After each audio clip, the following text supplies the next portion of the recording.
White Rocket Entertainment, podcast number 704. It's a lot of podcasts. Hello and welcome to the White Rocket Podcast, brought to you by White Rocket Entertainment in association with all of our great supporters via patreon.com. I am your host, Van Allen Plexico.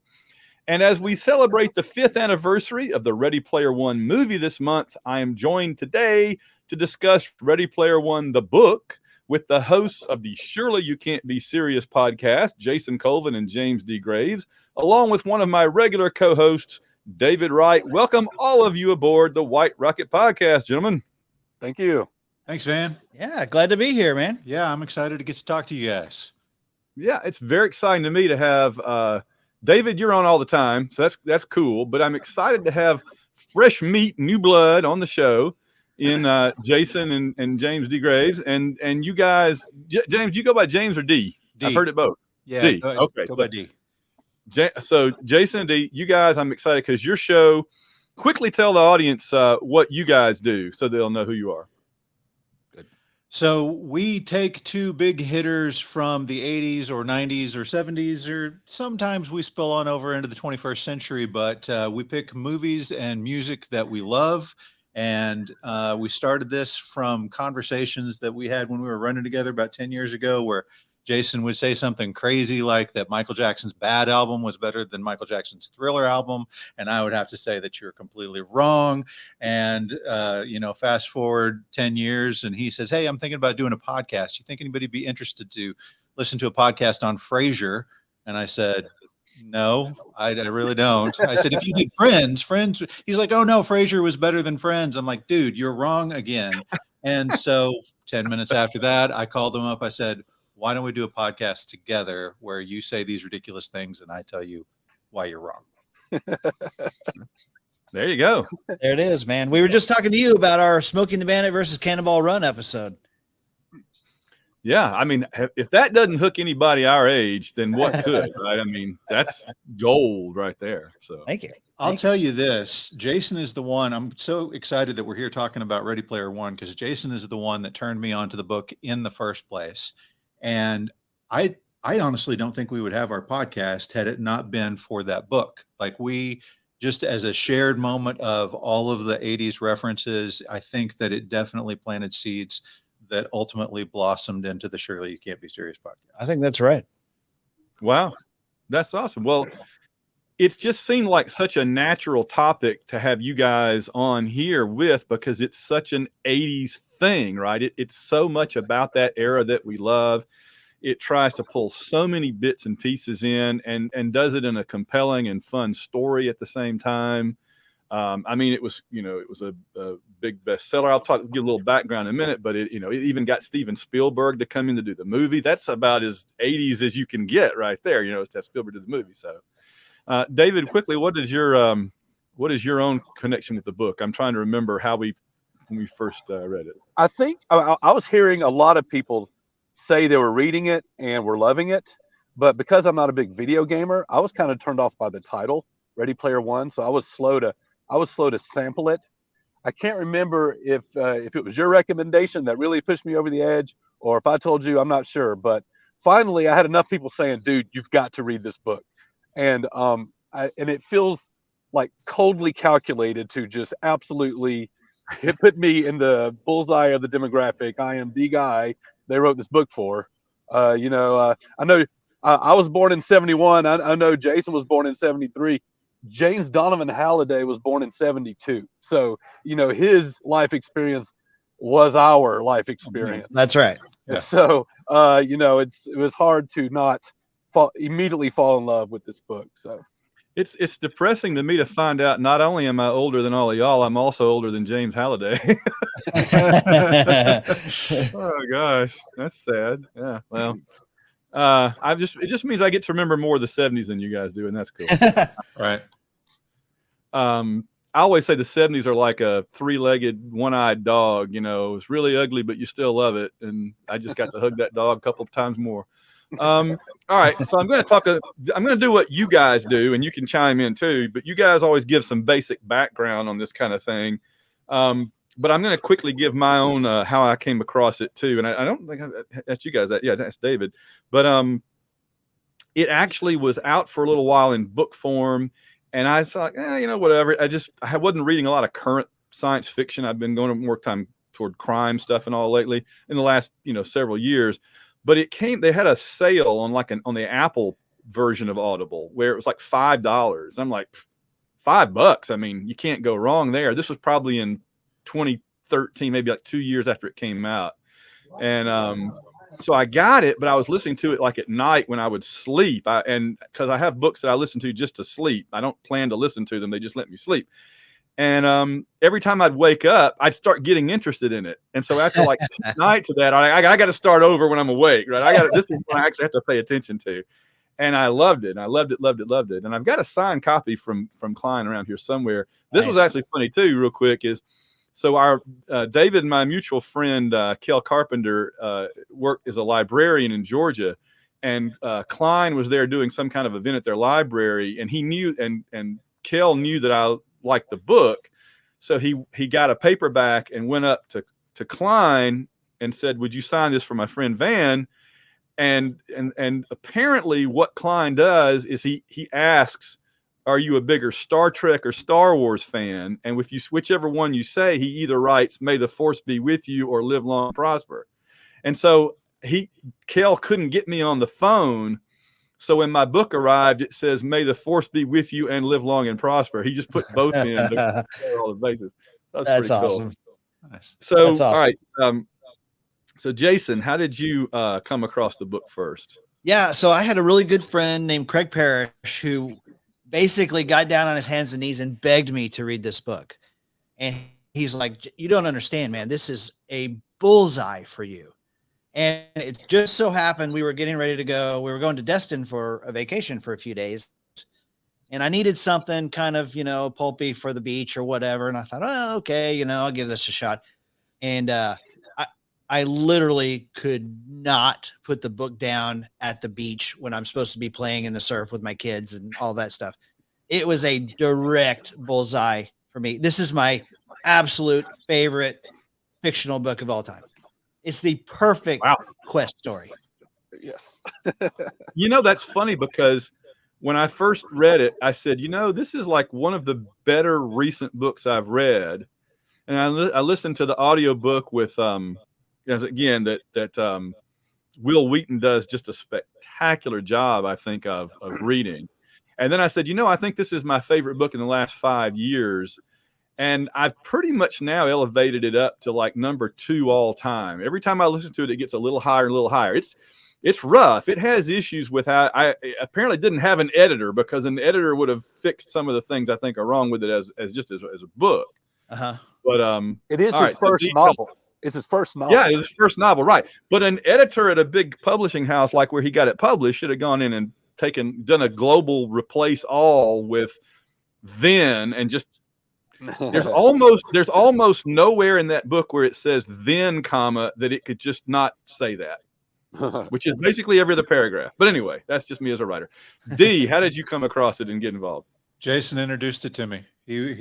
I don't remember the specific conversation, how it came about, but I am an audiobook guy. I grew to hate reading in law school and in the practice. And so I don't look at words unless I absolutely have to most of the time.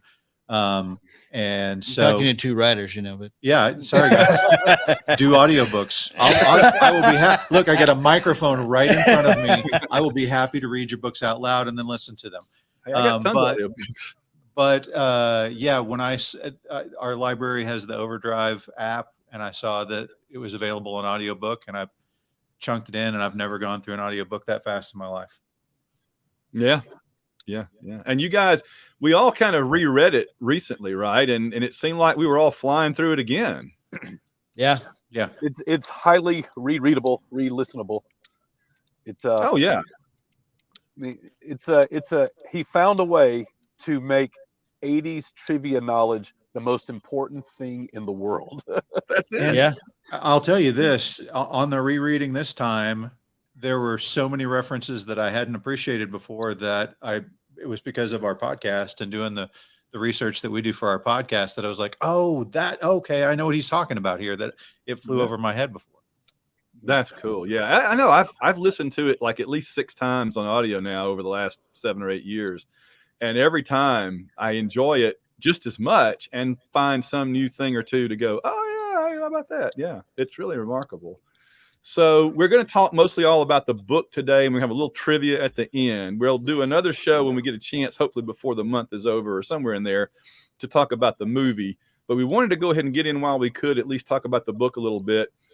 And I guess the only real background information, I'm thinking that pretty much anybody that's listening to this is going to know what it is. But I mean, the general idea, the main character, Wade Watts, in the 21st, about what, 40 years from now? 2045. It's in the 2040s. Yeah. Right. Is trying to win a contest, the whole world is, where you find clues that lead you to ultimately taking over the control of this company that called Gregarious Games that runs the Oasis. The Oasis is basically the internet. It's replaced Facebook. It's replaced Amazon. It's replaced everything. And it's all the guy that created the Oasis was a huge nerd who loved 80s pop culture. And so all the puzzles you have to figure out are related to 80s pop culture to some degree or other.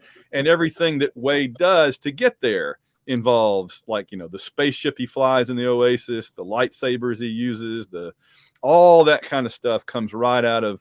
There's very little. I found a few things that were like either pre-80s or post-80s, but it's only a handful of things. Like, but some of that'll pop up in the trivia later. But or if we don't talk about it. So yeah, we talked about first hearing about it, but did you guys realize that Cline actually ran a contest like Halliday's contest in the first edition of the book? I didn't find out about it until years later, and it was already done, so I never got to play it.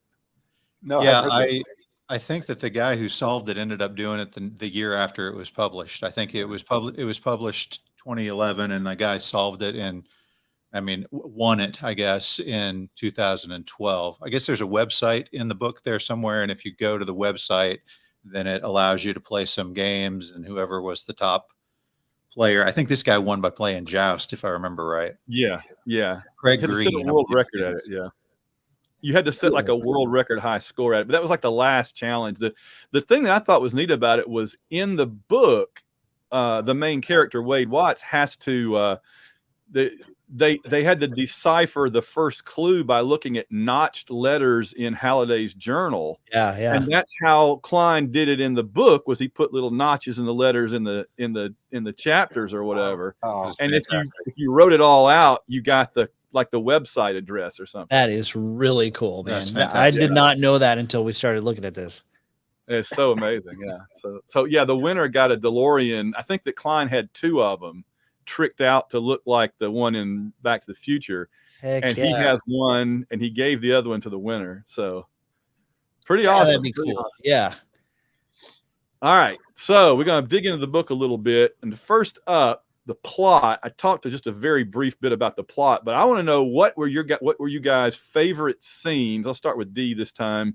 What scenes really jump out to you as like your favorite ones to go back and reread and enjoy over and over?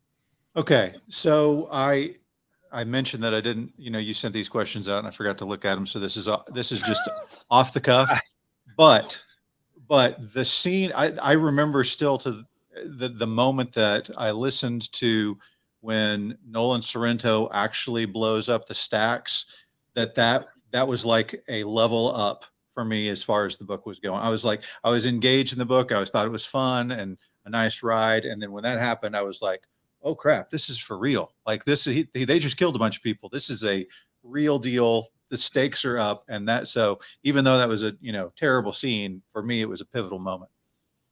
Yeah, no kidding. Jason, what do you think? Well, the whole battle of Anorak'S castle was my favorite part. I mean, and it kept leveling up right there, right? So, oh my gosh, we're attacking. How are we going to get inside? The Johnny 5 robot drops the bomb, boom, kills the wizard holding the orb of Ozobox. I'm like, oh my gosh. And then you have that massive robot battle for me. And then, Wade turns into Ultraman. That whole thing right there. And then, of course, the Cataclysm is dropped. And my mind kept continually getting blown about every 10 pages because it just kept leveling up and more and more. The Ultraman against Mechagodzilla, I got to say, is my favorite part of that whole, section. But, the Battle of Anorak's Castle was my favorite. I'm going to interject real quick because David, you can back me up on this. This is true.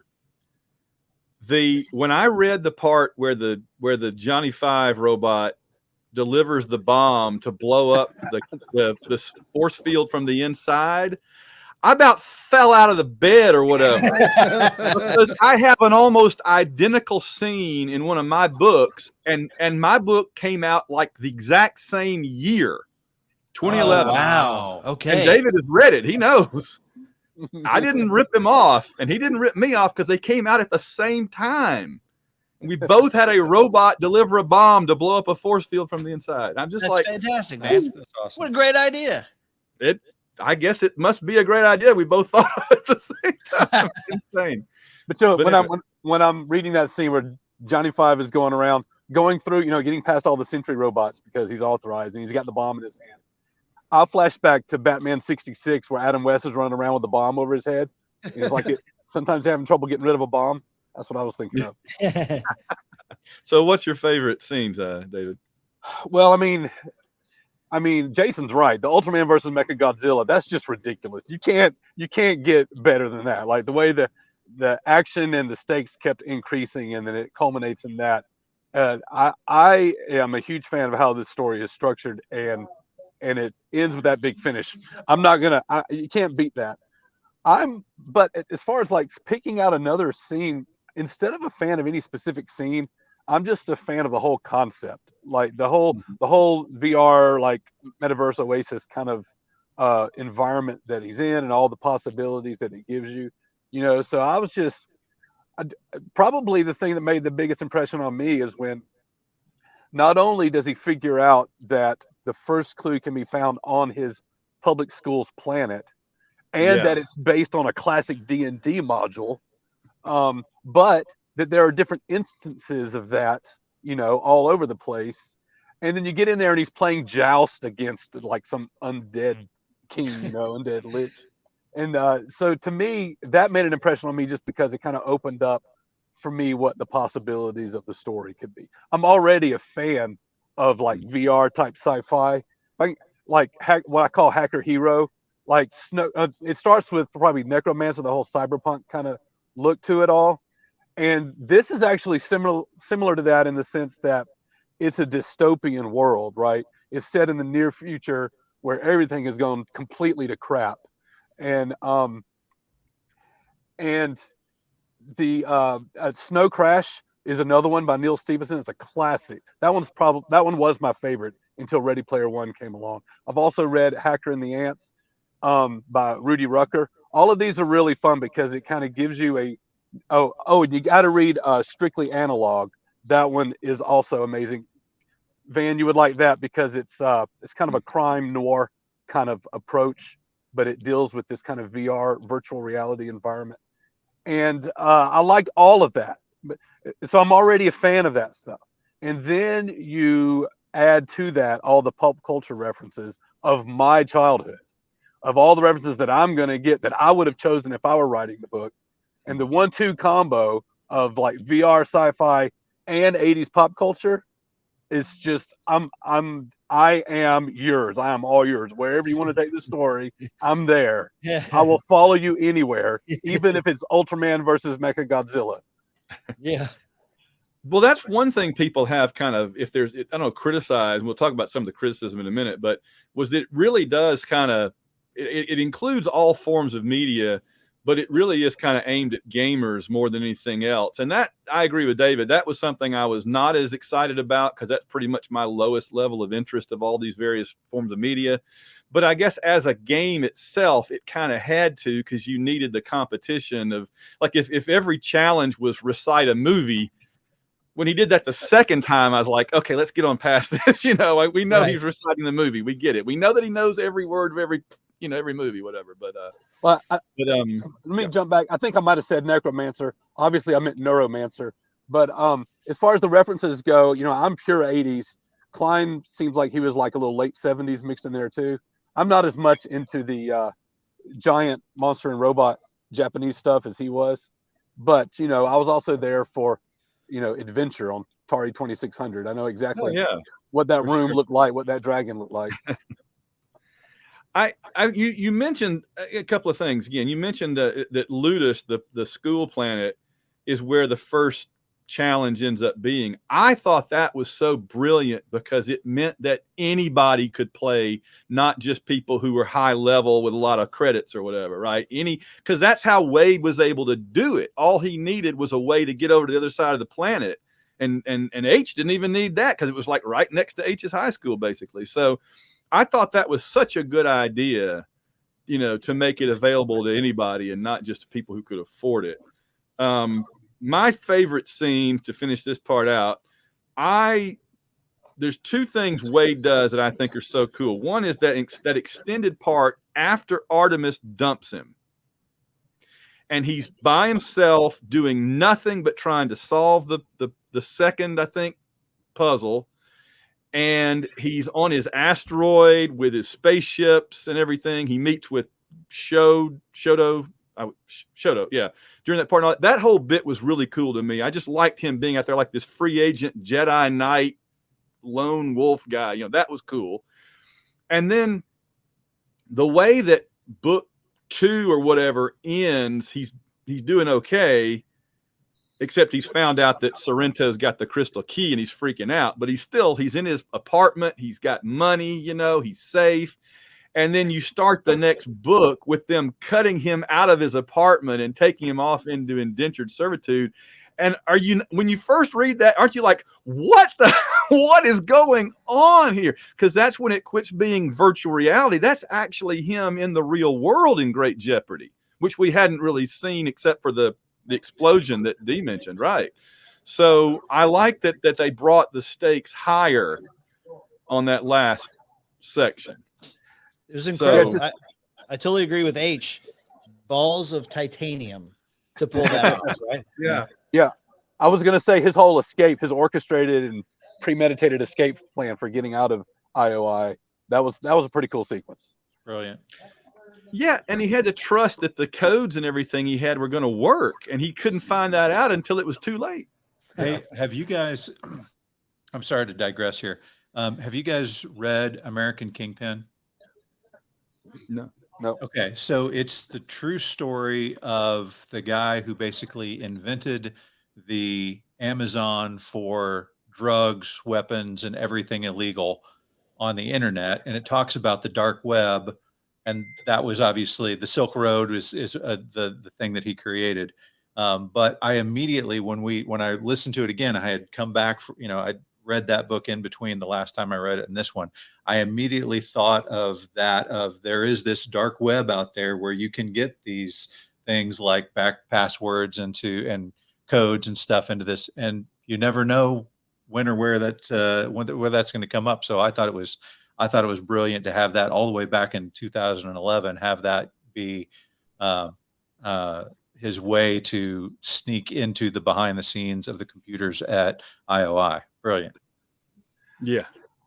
I would say I'll just put this this comment I had right here in this spot, but I thought Cline did a really good job of writing a story where so much information can be communicated so quickly, like basically instantaneously to the whole world. So that's actually a hard story to write, where the information just gets out so fast. What are the complications that come from that? And, you see a lot of times in movies and TV shows that the writers are contriving a way to like separate the characters from their cell phones. So just to have some drama in the story, because with that in your pocket, information so easily come by. And here is a world where all that's just ramped up to some exponential degree. And I thought he pulled it off. I think that works. Like as soon as you solve a puzzle, well, all the Sixers are on it, and they're doing it in 1,000 different instances. And how do you keep up with that? So I thought he did a real good job of kind of being consistent with that all the way through. I like that one of the ways that they find out where the key is that the Sixers are so stupid that they all go there when whoever it was that found it, either Artemis or H, I forget, find it, they go there and everybody just watches where all the Sixers are going and they know where to go. I mean, they don't make that mistake but once, but I do like that they're so overconfident and so stupid that they do that. That was pretty cool. They're as clumsy as they are stupid. Yes, exactly. This is the one I got to know. Did any of you figure out any of the puzzles before Wade or the others did from the clues? I sort of did halfway. Okay, what'd you get, David? Well, no. Short answer, no. I didn't solve anything, but okay. I immediately knew that the one puzzle was going to involve Captain Crunch and the whistle in the cereal box. I knew that immediately. Just because I was familiar enough with hacker history to know that back when they were having to hack phone tones to get into computer lines, someone discovered that whistle that came free in the cereal box was the exact frequency that the phone company uses, and they would blow this Captain Crunch whistle into the phone and be able to hack into computer systems. I knew about that, so I immediately recognized that reference to Captain Crunch. That's it. That's the extent to that I was able to figure anything out. That's my favorite clue. Is the captain conceals the jade key in a dwelling long neglected, but you can only blow the whistle once the trophies are all collected. Burma shave. That's what it always sounds like. That's it. The one that I figured out was just when they couldn't get in the crystal door and it said charity, faith, hope. And I'm like, charity, faith, hope. I was just like Artemis, whoever. I was like, because I think when Wade says that, she's like, that sounds familiar. And I'm like, it sounds familiar. And I went, faith and hope and charity, three is a because I watched my Schoolhouse Rock. I remembered faith and charity. And I was like, it's three. It's got to be three is a magic. No, that's the only one I figured out. So I didn't know anything about Zork or the Captain Crunch or any of that. I was clueless on those. But I don't know if I could have even done the War Games thing. I'd seen that movie 2 or 3 times, but there's no way I could have done the.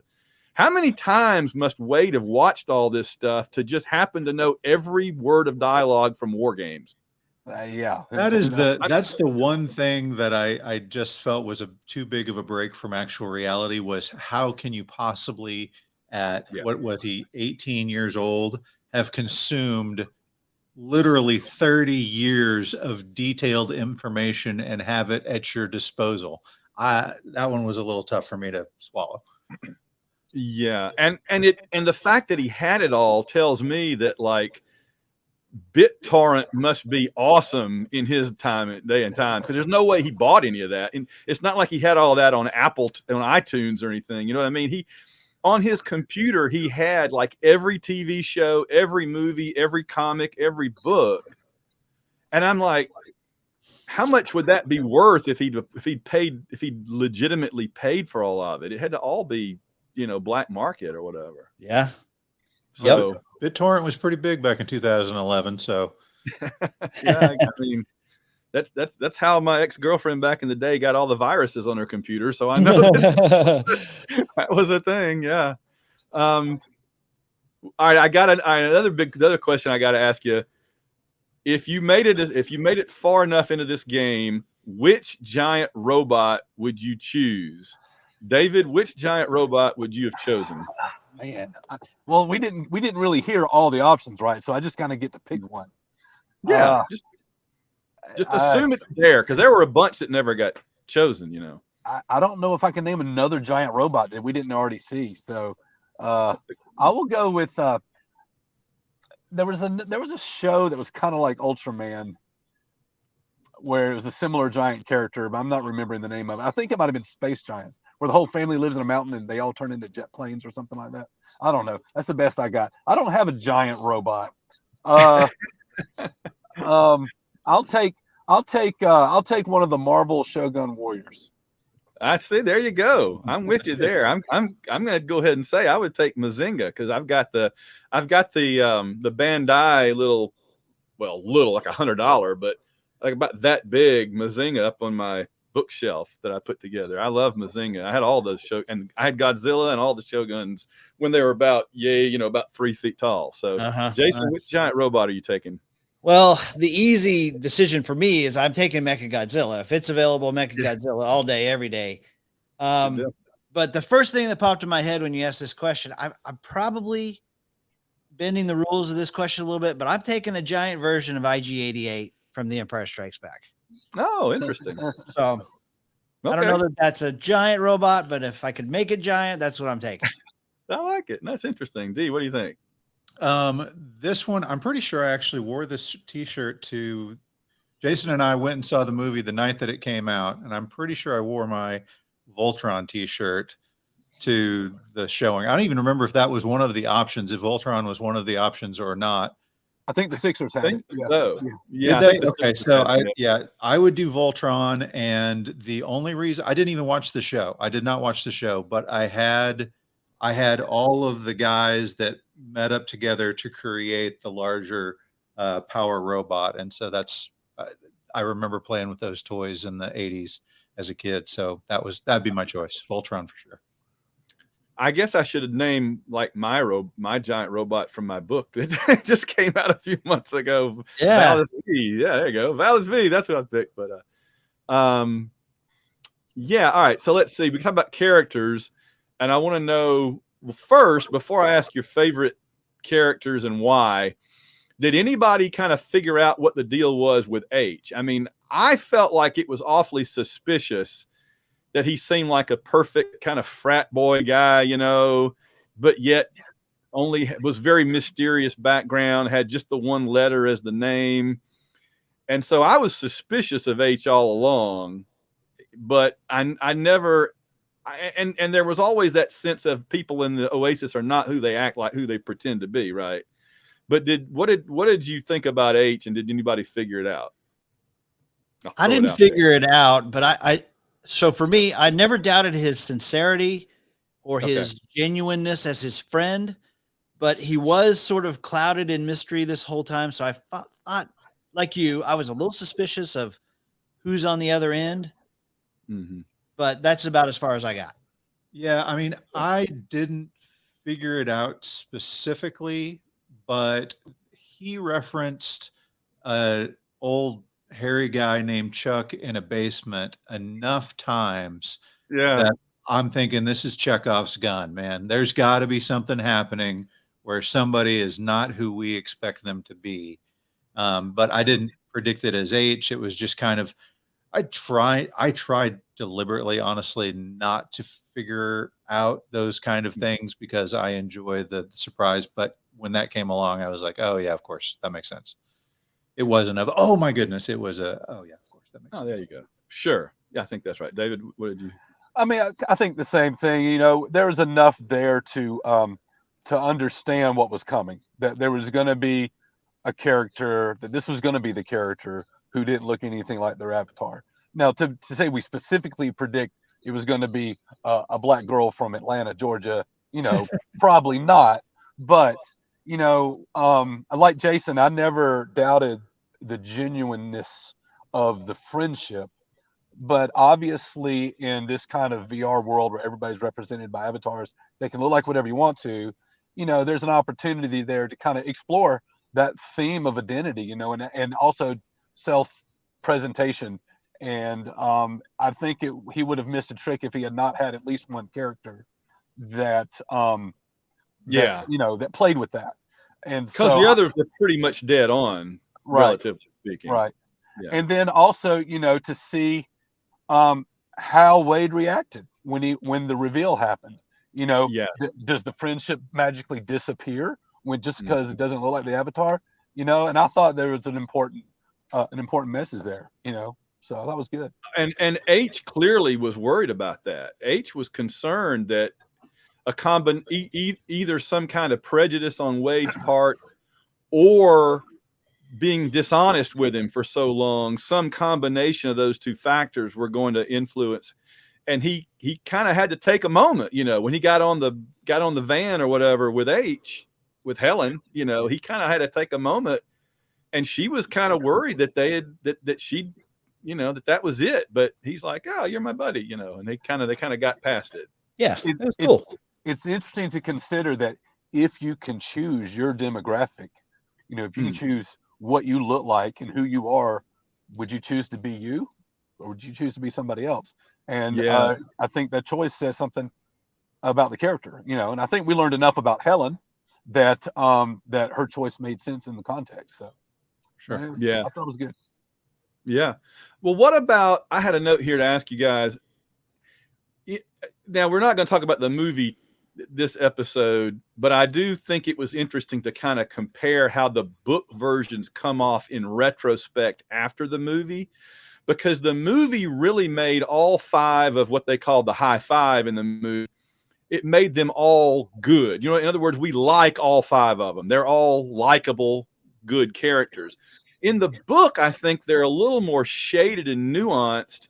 And honestly, after watching the movie and then going back and reading the book again a couple of times, Daito is a complete jerk. He's never nice. He's never good. Yeah. And Artemis, oh my God. I don't know exactly how to put it into words, but Artemis was like working my last nerve almost every time that she pops up. No. And I was really surprised by that, because I like her so much in the movie, and I like Daito and Sho so much in the movie, that I was really shocked at how less good they come across, how less well they come across. Jason, do you have any thoughts about that? Yes, I do. I totally agree with you, and I'm glad that you're saying. I see Dave shaking his head. Artemis in the movie is charming and smart and competent and likable. And in the book, she's bitchy a little bit. She's a little grumpy. She's a little bit. She's always on edge with Wade and kind of treats him like crap. Yep. Yes, that's my take. I do like. I think the movie did a better job with the Artemis character and with IROC, of course. I mean, it's hashed out a little bit more. I like H better in the book than I did the movie. Okay. Yeah. D, what do you think? Y'all look like y'all have a disagreement. I think that's Jason's opinion, and everybody's entitled to their opinion. It's just that his opinion is wrong. I'm spiking my football. It is so wrong. So number one, I liked Artemis way better in the book. She was stronger. She wasn't pushed around so easily. She wasn't. She was she was not a bee. She had a mission. She was mission driven. That was the whole point. She was grumpy. You're grumpy. No, I agree with Jason. I agree with you saying, D, that I like in terms of professionalism how she was in the book. Totally agree with that. In a professional sense of what she's trying to do, 100%. But it's like anytime anything happened, she would be like, well, Wade, she would, or Parzival, she would just jump on people and fly off the handle every time. A couple of times, H has to say, chill out, Artemis, my gosh, right. She Yeah. begrudgingly says, "Good luck, Parzival," when he's the only hope they have. Yes, at the end, they're like, go Z. And she's like, yeah, good luck, Parzival. And I guess. Like, come on, man. What in the world? And then here's my example. Here's my perfect example. He says, when I win, I'm going to share it with all of you. And everybody else that's still alive in the book is like, oh, that's awesome. And she's like, oh, right. Like you're really going to do do that. Can we get that in like, yeah. And he has to go out and like swear. And she's like, oh, I was just kidding. I'm like, what the heck, man? Yes. I'm going to give you billions of dollars. Oh, sure. Whatever, jerk. Whatever, come on. man. Yeah. David, you're sitting on go. Okay. Surely you can't be serious. Plug. Okay, if Jason keeps saying nice things about the movie, I'm going to start praising The Last Jedi. Oh my God, that will be harder. That will be harder than solving the last quatrain, I think. Why? I adored Artemis in the book. I found her completely charming. I was Wade. I was falling in love with her. All the things you're talking about speak to her sense of competition. And also of living a life of isolation in this broken world where she's living in the oasis. So to me, that sense of competition, that edge of cynicism, you see that in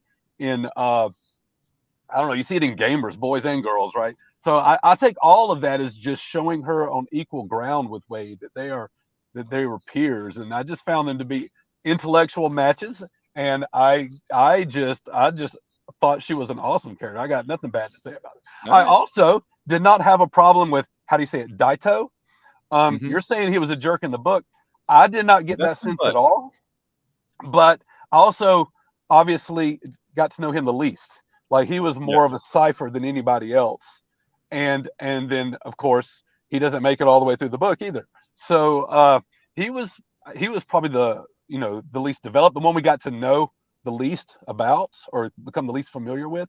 But I wouldn't say that he rubbed me the wrong way. I never got an impression that he was a jerk or anything. He was just kind of more aloof and detached, you know.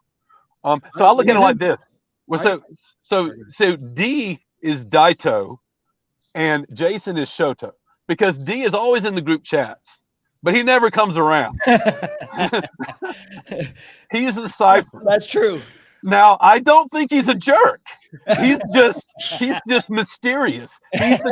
He's the cool older brother that when he shows up, then okay, you know that you're cool now. You're not just being goofy.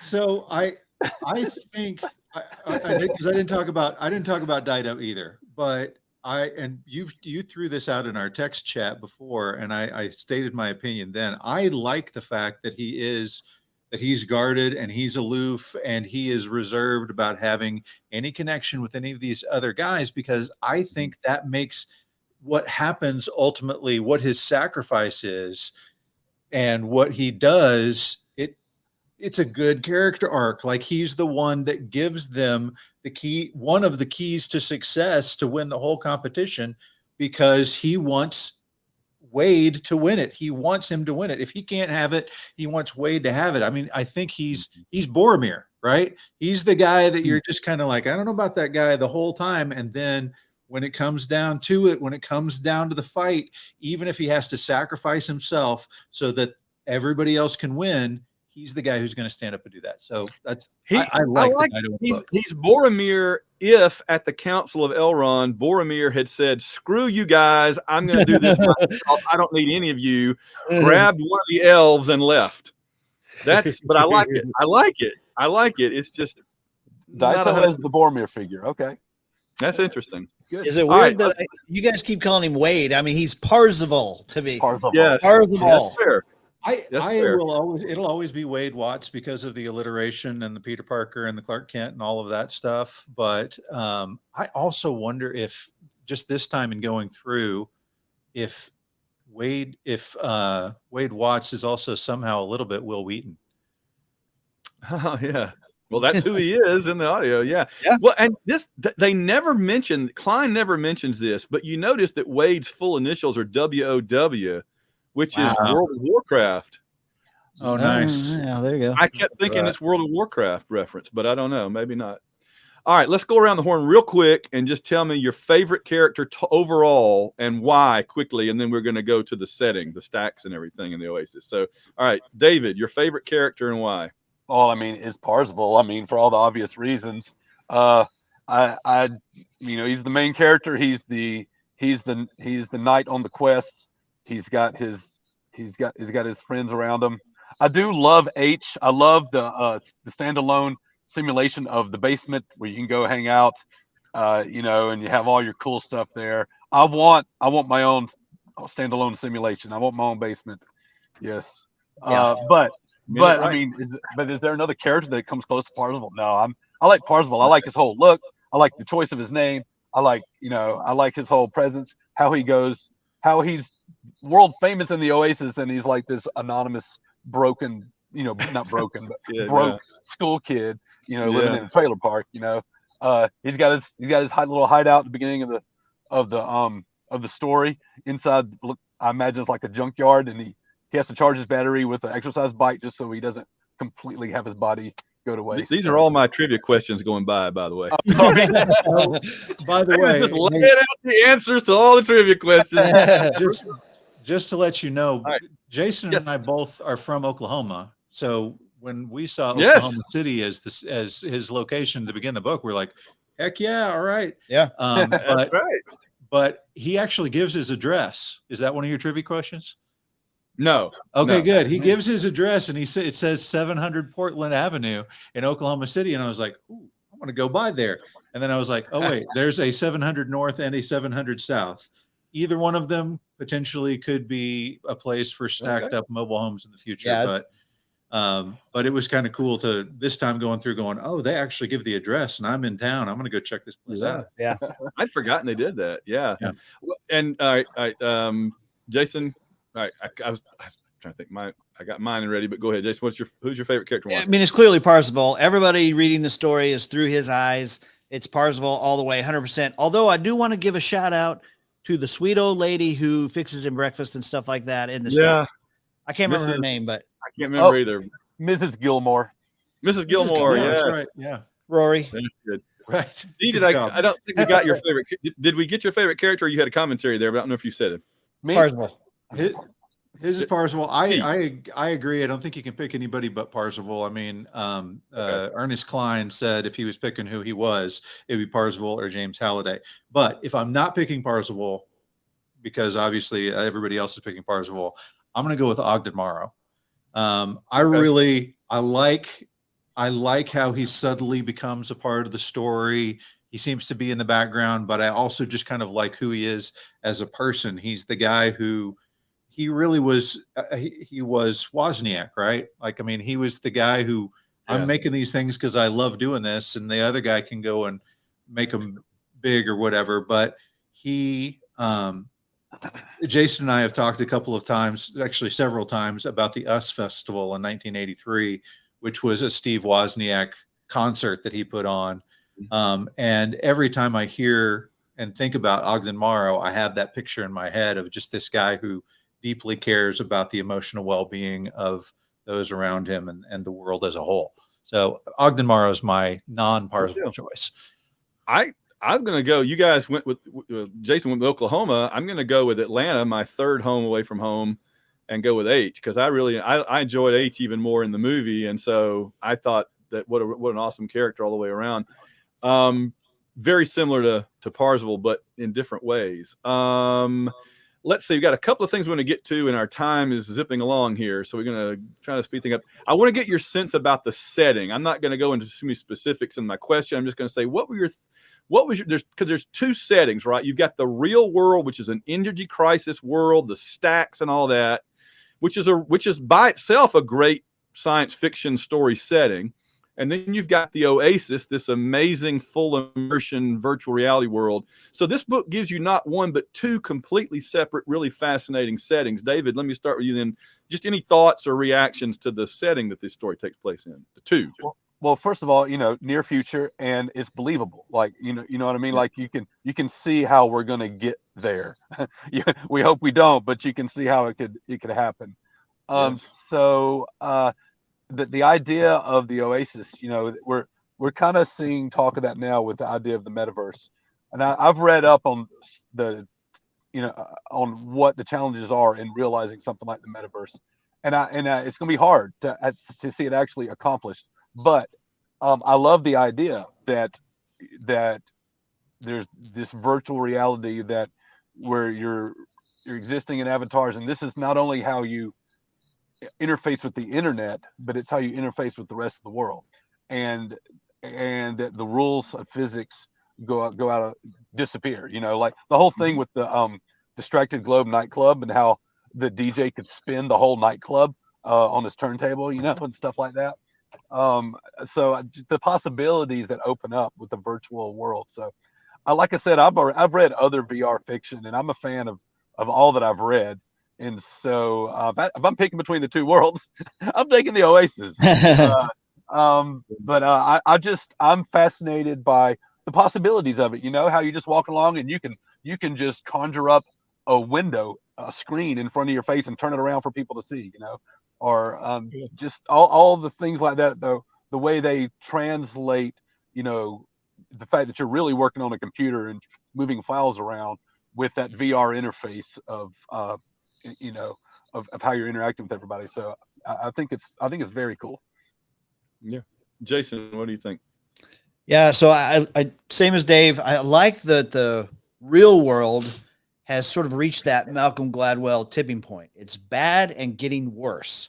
And then the Oasis, I don't know if you guys know this or not, but I'm a big location guy. So I like to visit places where movies have been shot or events happen. We're pretty close to Dallas where JFK was shot. And it's neat to go visit those actual spots, and having the Oasis where you go anywhere in the real world or the fictional world, super cool. Love it. So absolutely. Yeah, I think that the magic of making something that is terrible but yet familiar is the key to creating a good dystopian future, and that's absolutely what he's done here. And then it's kind of funny, you talk about the metaverse.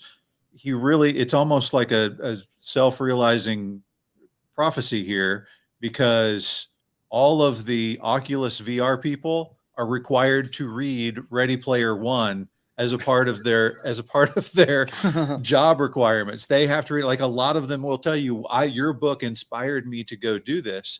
And even without it being VR, we even today can still see it. I mean, people lose themselves in their phones, right? We block out the reality of the world around us that we don't like, and we become immersed in what's going on Facebook, what's going on Instagram, or whatever, and we get lost in it. And it's exactly, it's totally it's the stepping stones to what he has predicted as the future, and I think it's flawless. What I really liked, though, what my favorite part of the beginning was his experience on Ludus with his classes, in that he could go to school. They basically have eliminated the ways that people can torment each other in this virtual school. Plus, they get to go inside of the heart to see what the aorta is like. They get to go to not just Egypt, but ancient Egypt to see what the pyramids were like. I want that. I want that for the future, for my grandkids or great grandkids or whatever it might be. I think that would be fair. I want it for me. I want to be able to go I want to be able to go inside of a heart, So I think he did a fantastic job creating something that was real and terrible. Yeah. I like the idea that, and I don't like the idea that you can create an artificial virtual world that's so enticing, it's almost like a hard drug. And absolutely the real world gets neglected because of that. The same folks that walk around staring at their phones and running into the walls, and I teach classes of them every day, believe me. And I've done it myself, probably. That same thing is what gets you that rundown world while everybody's in the Oasis. That's so believable. Right. It's depressing. It sucks that there could be this awesome virtual reality world, and the price that we almost inevitably have to pay for it is neglecting the real world. And that's what would happen. It just he does, like you say, does a really good job of selling the appeal of the Oasis. Like, you would definitely want to be there. And of course, we see that you got to worry about your physical health in the real world. And the story glorifies this VR world, right? It glorifies the Oasis and the heroics of the avatars and all this kind of stuff. But also what Cline touches on is things like the anxiety that they have when they have to actually go outside, or when they have to actually meet people, and then you see these anxieties that are referenced, and and that's also very realistic, and it's not a good thing. It's not really dwelt on in the book, but I think it's a realistic side effect, and it's the kind of thing where you're gonna, as a society, we're gonna have to figure that out if this is the direction we're going. That's another thing, by the way, I like about movie Artemis, is that she has contempt for the Oasis, even as she's one of the masters of it, right? She's so good at everything there, but yet she tells Wade, you're trapped in this illusion, right? My dad got swallowed up by it. I'm here to bring it. If Artemis had won, she might have pushed the big red button. Yeah. Might have. Well, whereas the book Artemis is much more about having her blog and her TV show channel and all that. She's a little more into it, I think. Yep. So, all right. I've got to ask you two 80s show hosts, how do you think this book, we talked about how it reflects the virtual reality and the future world, but let's look backward now. How does it reflect on 80s pop culture in a good way, a bad way? In other words, how do you evaluate the way that it presents and deals with the stuff that we love, the 80s culture? Well, I mentioned it before. I mean, I think this book kind of was part of the inspiration behind us doing our podcast. And I mean, we are just riding a wave with this 80s fascination that is going on right now. But I think that wave was escalated substantially by this book. I told Jason, my kids love 80s music, and it isn't just because I played it for them. Like, it is the movies and the music of the 20th century, by and large, are substantially better than they have been for the last 20 or so years. And it's not just me as a nostalgia guy saying this. It's like my kids' age are like, Dad, they were better back then. The music was better back then. The movies were better back then. It's not as good as it was. And if you walk around in a Target or a Walmart or something, you're going to hear 80s music on the radio. That's what they play. Yes. Like, they are not playing music. Like, in the 80s, they weren't playing 40s music on the radio. That's right. They weren't playing 40s music whenever I was at a store. They were playing 80s music. So there's something about this particular time in history. I think about this all the time. I think about the struggles that my parents' generation had, and I think about the struggles that my kids have. And I think we as a group, we Generation X as a group, are truly, truly blessed to have been born in a incredible time that we may never ever see again. 100%. Yeah. Well, So as far as the book goes, I think he did the perfect job, just like a Gen Xer would, of saying this was the ideal. This was the thing that everybody should know and strive for. Yeah. Yeah, I agree with that.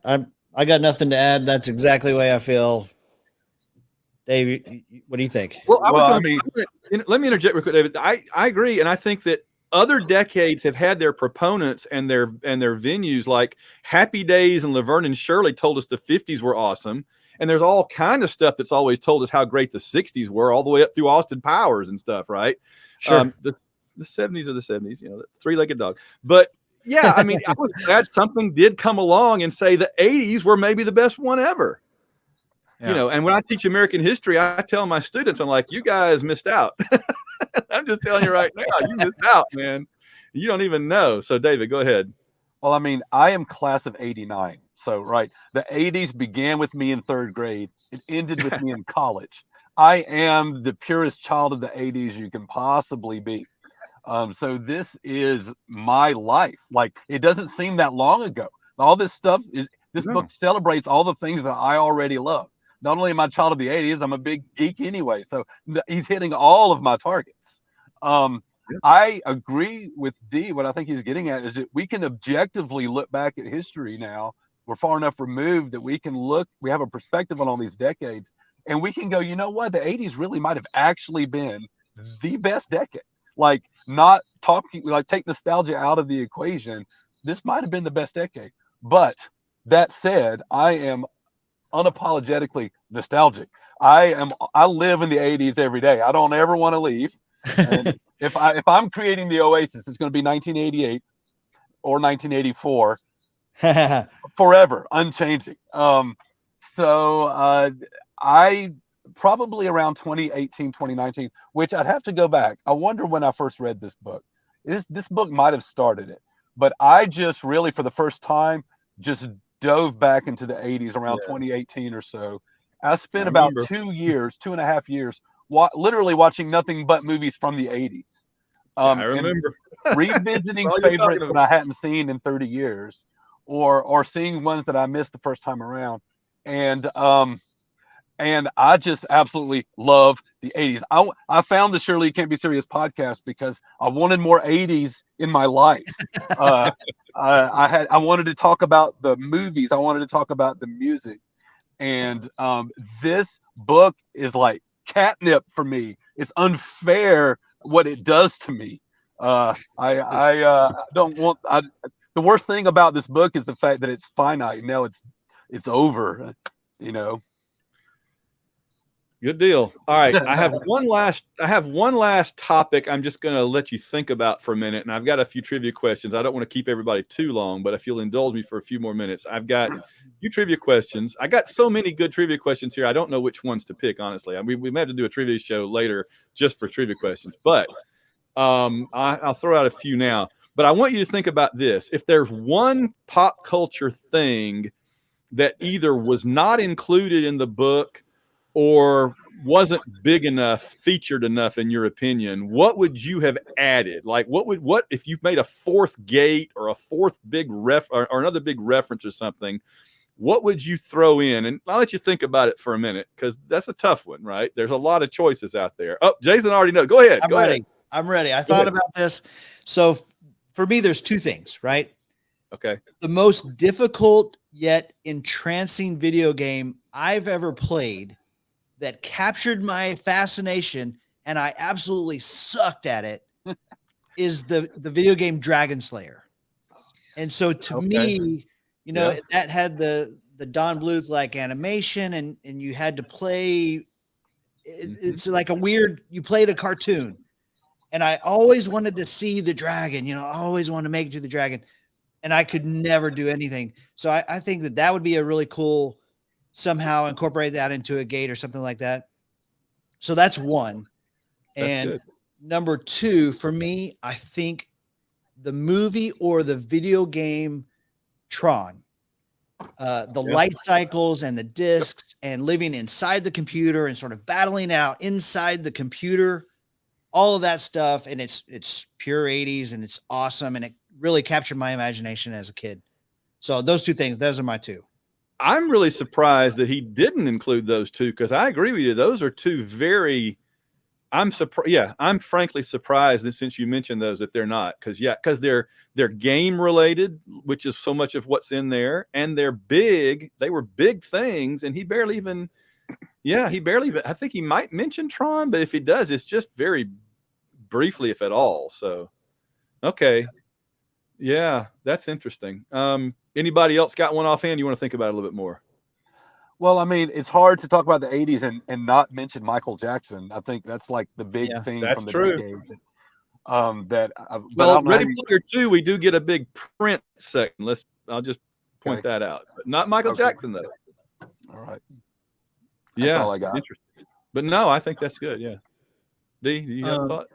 I was going to say this is again off the cuff, but a lot of my youth, I remember Super Mario Brothers, which didn't seem to be a big part of the book at all, and TV sitcoms. He mentions Family Ties, but that's about it.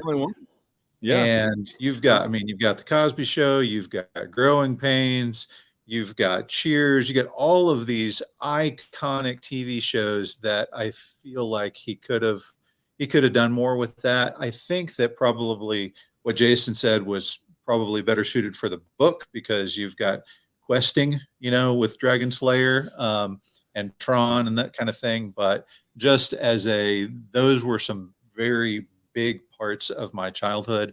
I would have thrown in some more TV sitcoms. I think the latter half of the 80s are largely ignored or neglected in the book. I think Cline is more of a late 70s, early 80s guy. I think we see that.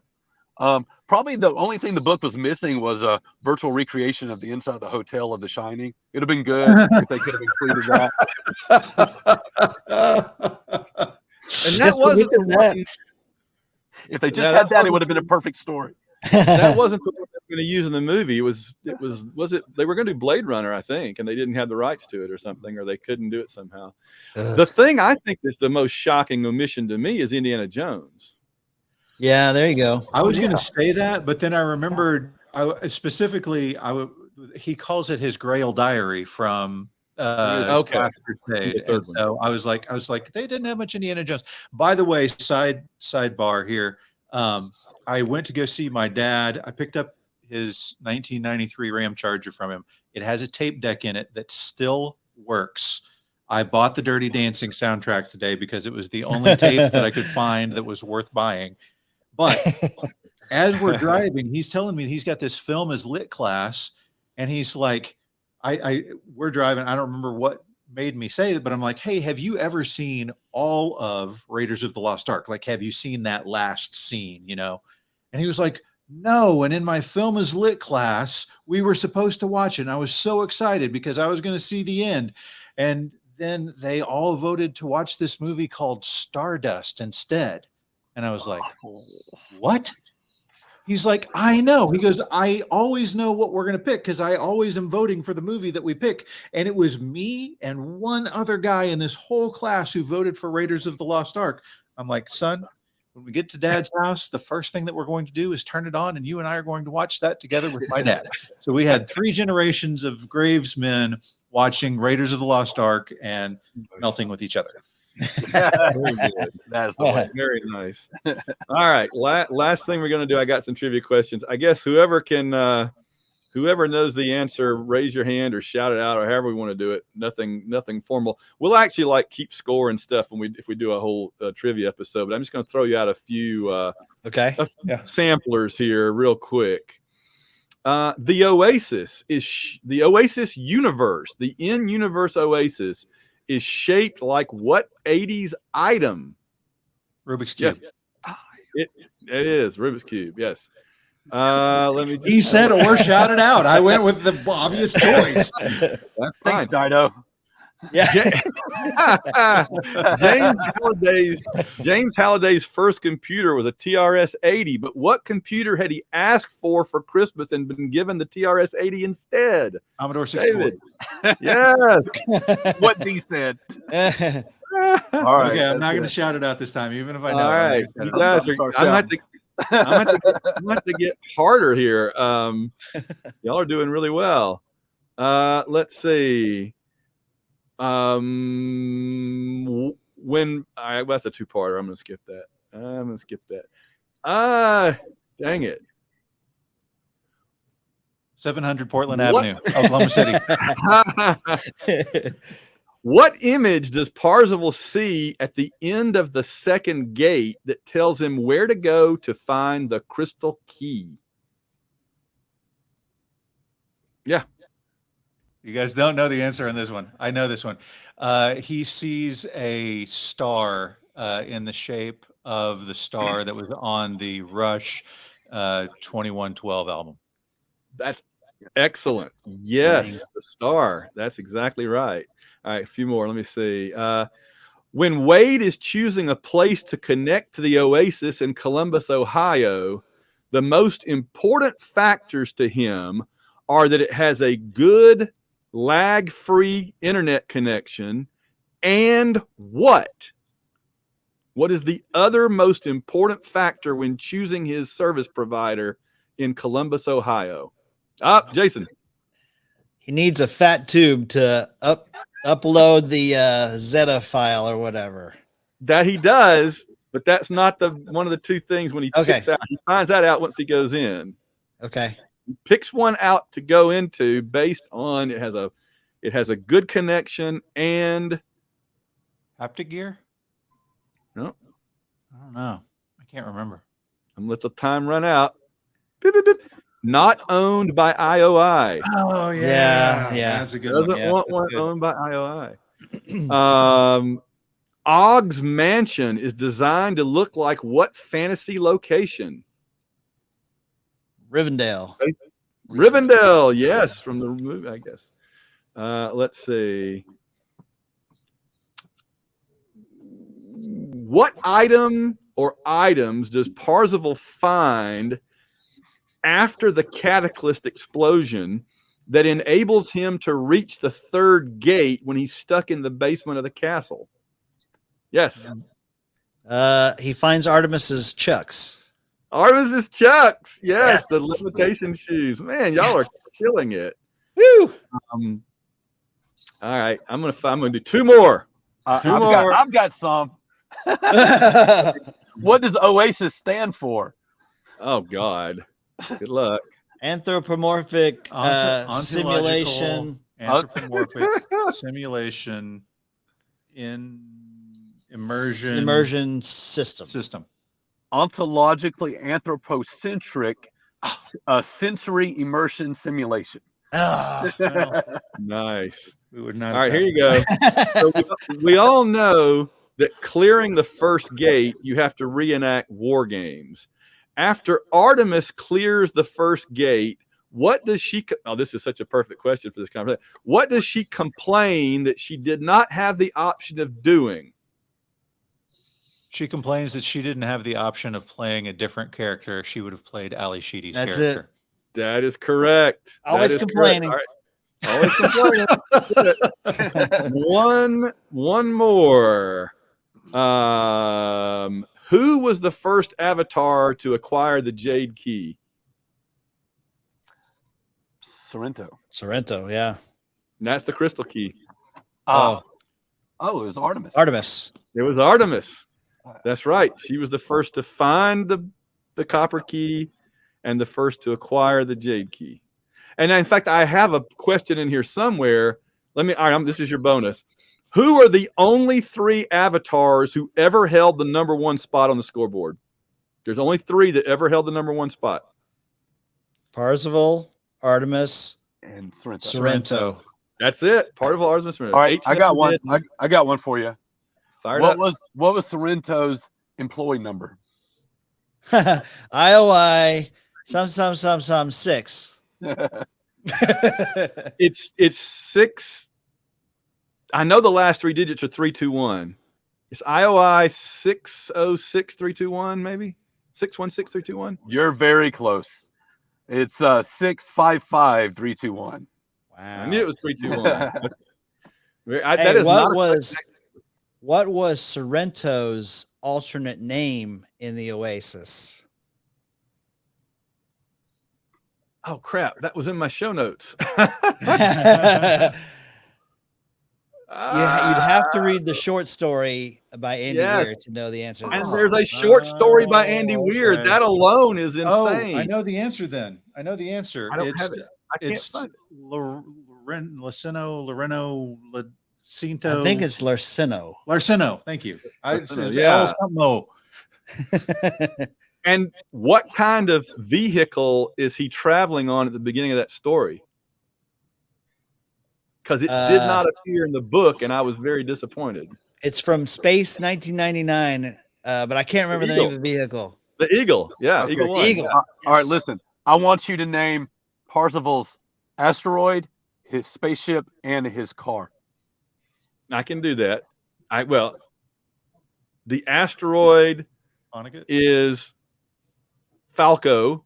Yes. All right. Good job. The ship, because this is a trivia question here, but I'll throw it out.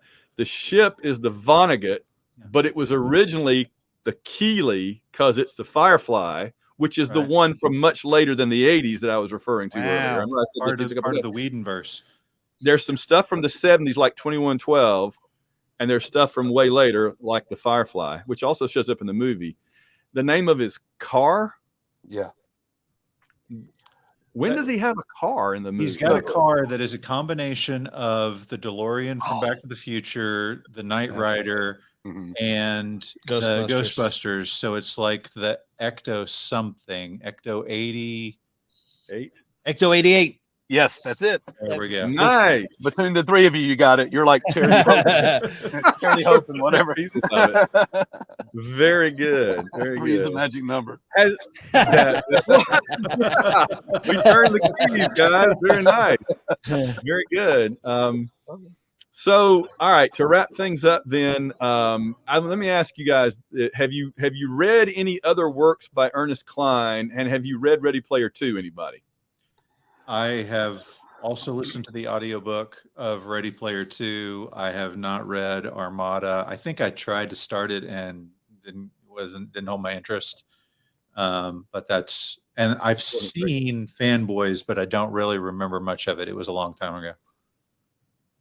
I have read Armada.